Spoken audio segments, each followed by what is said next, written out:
지난주에 우리는 우리 마음 밭의 가운데 있는 이 가장 중요한 밭에 있는 가시나무를 뽑아야 된다, 이렇게 이야기를 들었습니다. 지난 한 주 동안 여러분 얼마나 뽑으셨습니까? 어떤 분은 땅을 파고 있을 수도 있겠고, 어떤 분들은 이미 뽑아서 상처가 나 있는 분이 있을 수도 있고, 어떤 분들은 이미 상처도 다 아무신 분이 있을 수도 있고요. 대부분은 아무것도 안 했을 수도 있겠습니다. 여러분, 말씀을 듣고 나면 이 말씀이 진짜 참 좋은 말씀이다 라고 돌아가시면 안 됩니다. 별로 이제 감흥이 없으셔도 괜찮아요. 저한테 오셔서 목사님 말씀이 너무 좋았어요, 안 하셔도 됩니다. 안 해도 되는데, 집에 가셔도 조금이라도 실천을 하셔야 돼요. 말씀을 얼마나 말씀을 뽑았대. 말씀을 뽑으면 안 돼요. 가시나무를 뽑아야 됩니다. 가시나무를 얼마나 뽑으셨습니까? 오늘 본문에는 또다시 무언가를 뽑는 이야기가 나오는데 한번 보시죠. 흔히 가라지 비유라고 이야기하는 게 오늘 본문인데요. 원래 본문은 24절에서 30절까지입니다. 우리 오늘 24절에서 30절까지 말씀 같이 한번 읽겠습니다. 자, 시작. 예수께서 그들 앞에 또 비유를 들어 이르시되, 천국은 좋은 씨를 제 밭에 뿌린 사람과 같으니, 사람들이 잘 때에 그 원수가 와서 곡식 가운데 가라지를 덧뿌리고 갔더니, 싹이 나고 결실할 때에 가라지도 보이거늘 집 주인의 종들이 와서 말하되, 주여, 밭에 좋은 씨를 뿌리지 아니하였나이까? 그런데 가라지가 어디서 생겼나이까? 주인이 이르되, 원수가 이렇게 하였구나.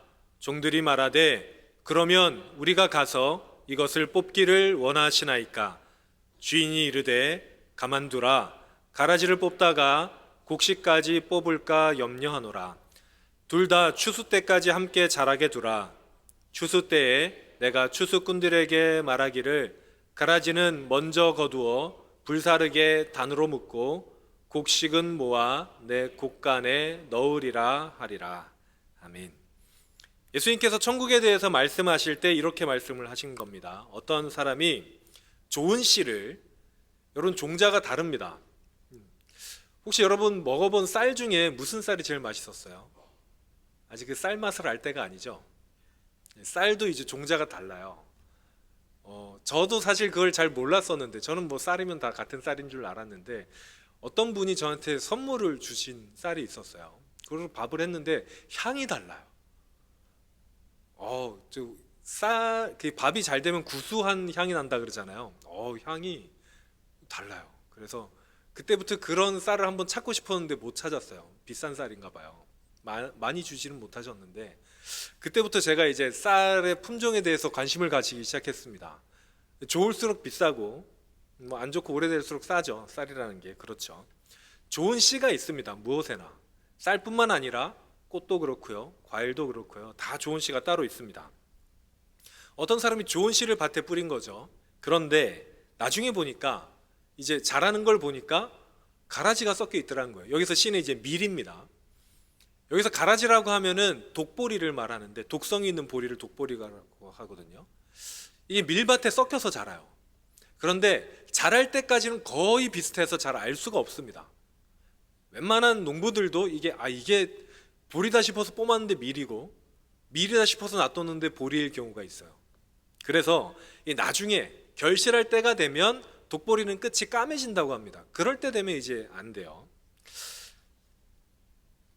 좋은 씨앗을 뿌렸는데, 밀을 뿌렸는데 거기에 원수가 와서 가라지를 덧뿌린 거죠. 그래서 일꾼들이 주인에게 이렇게 묻습니다. 주인님, 저희가 가서 저거 뽑아버릴까요? 라고 묻는 거죠. 그런데 주인이 그렇게 얘기하는 거예요. 너네가 보리 뽑다가 밀 뽑을 줄 누가 알겠냐? 이거 너무 비슷해서 안 되겠다. 그냥 자라게 둬라. 마지막 때에, 추수할 때에 한꺼번에 모아서 태우면 된다 라고 이야기를 한 거죠. 실제로 그 이스라엘 땅, 팔레스타인 땅에는 예전에는 이렇게 모아다가 그 땔감으로 썼다고 해요. 독보리를. 그 비유의 해설에 대한 부분이 오늘 본문인데 오늘 본문도 함께 읽겠습니다. 우리 37절부터 40절까지 우리 함께 읽겠습니다. 시작. 대답하여 이르시되 좋은 씨를 뿌리는 이는 인자요 밭은 세상이요 좋은 씨는 천국의 아들들이요 가라지는 악한 자의 아들들이요 가라지를 뿌린 원수는 마귀요 추수 때는 세상 끝이요 추수꾼은 천사들이니 그런즉 가라지를 거두어 불에 사르는 것 같이 세상 끝에도 그러하리라. 예수님께서 비유를 해설해 주시면서 단어를 좀 설명해 주십니다. 앞서서 씨 뿌리는 비유에서 여러분 씨가 뭐였습니까? 씨 뿌리는 비유 벌써 잊어버리지 않으셨죠? 하품을 하고 이게 난리가 났는데 우리 옆 사람들에게 정신 차리라고 얘기 한번 해주세요. 정신 차리세요. 제일 졸릴 땐 거 압니다. 정신 차리시고. 자, 여러분 씨 뿌리는 비유에서 씨가 뭐였습니까? 말씀이었죠. 말씀의 씨였습니다. 근데 오늘은 아니에요. 오늘은 다릅니다. 자, 밭은 여기에서 밭은 우리 마음밭이 아니라 세상이라고 합니다. 밭은 세상이고요. 좋은 씨를 뿌리는 분은 인자는 누구냐? 예수님이에요. 그 다음에 천국의 아들들, 좋은 씨는 천국의 아들들이라고 합니다. 그러니까 믿는 사람들, 하나님을 따르는 백성들, 가라지는 악한 자의 아들들입니다. 악한 자의 아들들은 단순하게 안 믿는 사람이 아닙니다. 이 비유는 믿는 사람과 안 믿는 사람이 뭐 이런 이야기가 아니에요. 뒤에 나오겠지만 하나님으로부터 멀어지게 하는, 하나님을 믿는 사람들을 넘어뜨리게 하는 사람, 혹은 그런 세력, 혹은 그런 가치관, 문화 같은 것들을 악한 이 나쁜 씨, 가라지라고 이야기합니다. 그리고 그 가라지의 배후, 가라지를 뿌린 원수가 누구냐면 마귀라고 하고 추수 때는 세상 끝이고 추수꾼은 천사들입니다. 그럼 추수 때 세상 끝에 무슨 일이 있습니까? 오늘 41절부터 그 이야기가 나오는데요. 41절에는 앞서 말한 악한 자의 아들들에 대한 설명이 추가가 됩니다. 악한 자의 아들들, 원수가 뿌린 그 가라지들이 누구냐면 모든 넘어지게 하는 것. 뭘 넘어지게 하냐면 그 나라가 하나님 나라거든요. 하나님 나라에서 넘어지게 하는 것들, 하나님의 나라에서 멀어지게 하는 것, 하나님과의 관계를 깨트리는 것, 하나님을 보지 못하게 하는 것들 전부를 포함합니다. 그리고 불법을 행하는 자들, 넘어지게 하는 자들입니다. 그러니까 이 넘어지게 하는 그 세력들을 믿는 사람들에게 전파하고 물들이고 그렇게 하는 사람들. 그 다음에 풀무불이라는 게 나오죠. 그 41절에 있는, 제가 숫자로 1, 2, 3 해놨는데 넘어지게 하는 거, 불법을 행하는 자들이 가라지들이거든요. 가라지가 반대되는 게 43절의 의인들입니다. 그리고 이번에 풀무불, 우리가 흔히 말하는 지옥이죠. 반대되는 개념이 43절의 아버지의 나라, 하나님 나라인 거죠. 42절에 3번에 그러면 그 사람들이 지옥에서 어떻게 되냐? 울며 이를 가는데 43절에 보니까 의인들은 해와 같이 빛날 것이다 라고 이야기가 되어 있어요. 이렇게 대비가 되어 있는 거죠.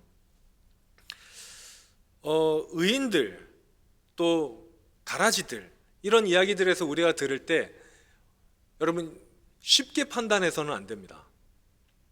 여기서 중요한 것은 뭐냐면 가라지가 어떤 것으로 해석되는 거예요. 가장 해석하기 어려운 부분이 가라지입니다. 단순하게 안 믿는 사람을 가라지라고 여기면 어려워요. 그런 이야기는 아닙니다. 아까 말한 대로 하나님을 따르지 못하게 하는 어떤 문화들, 우리의 눈을 가리는 어떤 가치관들, 우리의 귀를 막아서 복음을 듣지 못하게 하는 어떤 것들을 통틀어서 우리는 가라지라고 이야기합니다. 하나님보다 물질을 우선시하게 하는 어떤 세상의 가르침들, 쾌락을 쫓게 하는 문화들, 혹은 하나님께서 선한 세상을 만드셨는데 왜 여기에 이런 악이 있지? 왜 이 세상에 미움이 있을까요? 시기가 있고 질투가 있고 폭력이 있고 하나님이 이 세상을 선하게 창조하셨는데 어째서 이것들이 이 세상에 있죠? 라고 말하는 악들, 그런 것들이 바로 가라지입니다. 여러분, 그런데 이 모든 비유에서 하나님의 유일한 명령이 뭔지 아십니까? 여러분, 하나님이 가라지를 뽑으라고 하셨나요? 그렇죠. 아니죠. 가라지를 뽑으라고 하지 않았습니다. 하나님께서 말씀하신 건 뭐냐면 그냥 두라는 거예요. 하나님의 명령은 가라지를 그냥 두라는 겁니다. 저희가 지난주에 뽑으라 그랬는데 왜 이번 주에는 그냥 두라고 하세요라고 저한테 누가 물어볼 줄로 생각을 했는데 별로 관심이 없는 표정들이 이렇게 다들 오늘따라 정신이 없어요. 자, 다시 한번 우리 옆에 사람들에게 이렇게 정신 차려 이렇게 해주세요. 네. 오늘 날씨가 따뜻하죠?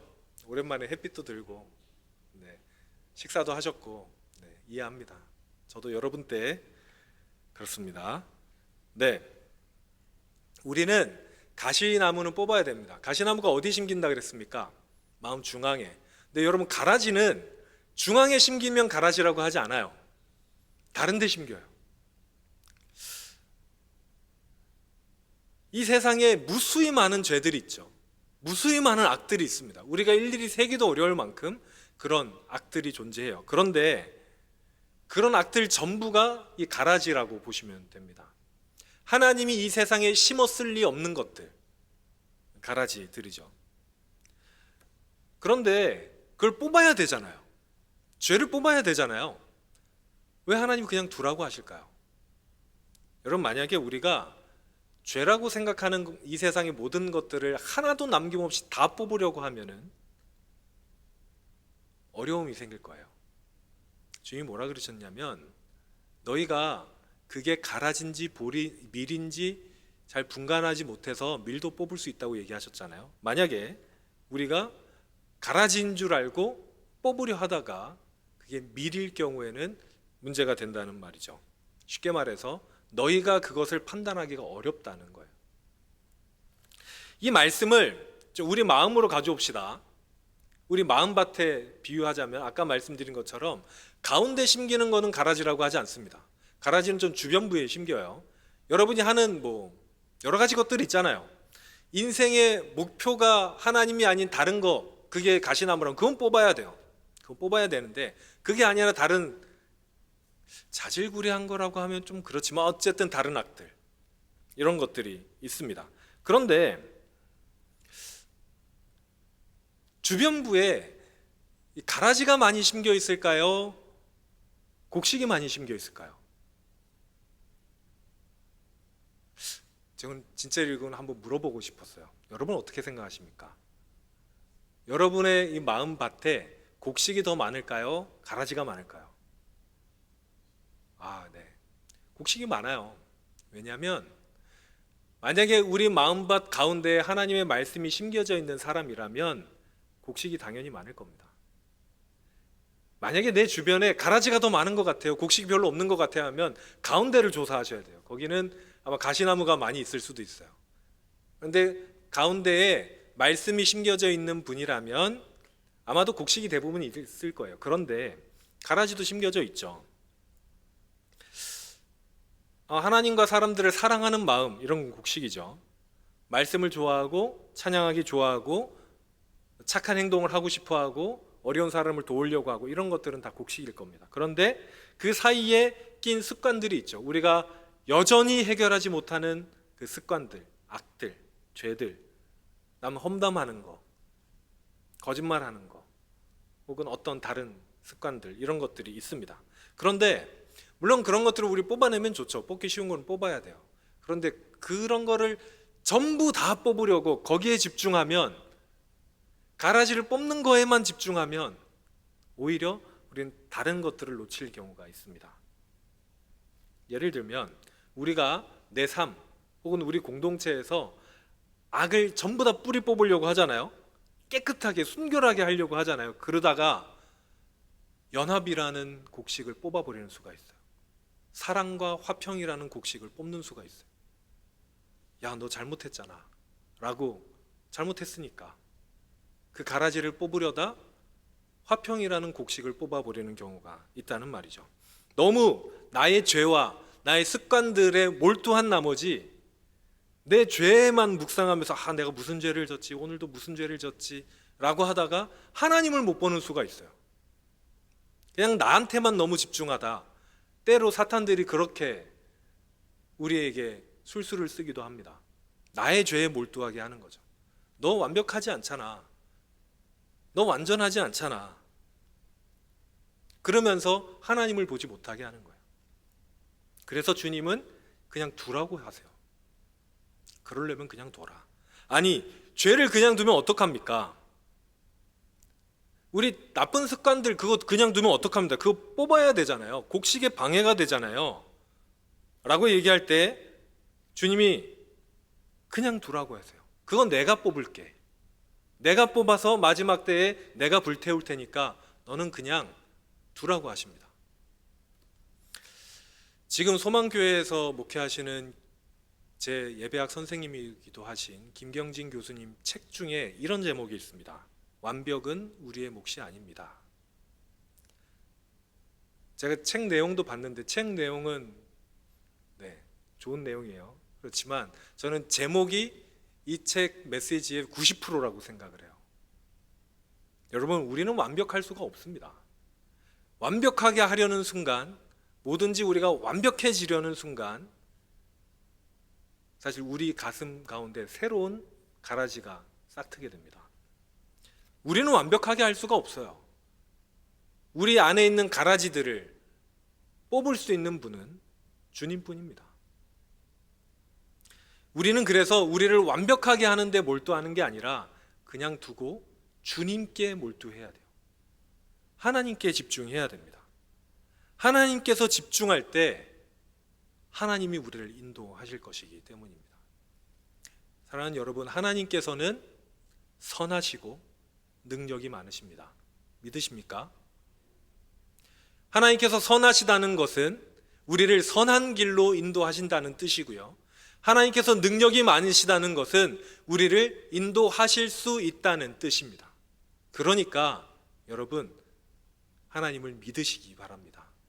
여러분 마음 가운데 그 밭에 말씀이 심겨져 있다면 여러분 이제 너무 완벽을 추구하기보다는 하나님의 길로 걸어가세요. 같이 할 수는 있습니다. 그런 습관들 바꿔야겠죠. 근데 너무 바꾸려고 하다 보면 거기에만 머물러 있게 돼요. 여러분, 하나님께 맡기고 하나님께로 나아가기 시작하십시오. 하나님, 이것만 뽑고 갈게요. 하나님, 내가 이것만 바꾸고 갈게요. 하나님, 내가 하나님의 뜻대로 할 텐데 이것만 어떻게 처리하고 가면 안 될까요? 하지 마시고 그대로 하나님께 나아가십시오. 그러면 하나님께서 가라지를 나중에 하나님의 때에 하나님께서 손수 뽑아 주실 것입니다. 사랑하는 여러분, 하나님을 만나시길 바랍니다.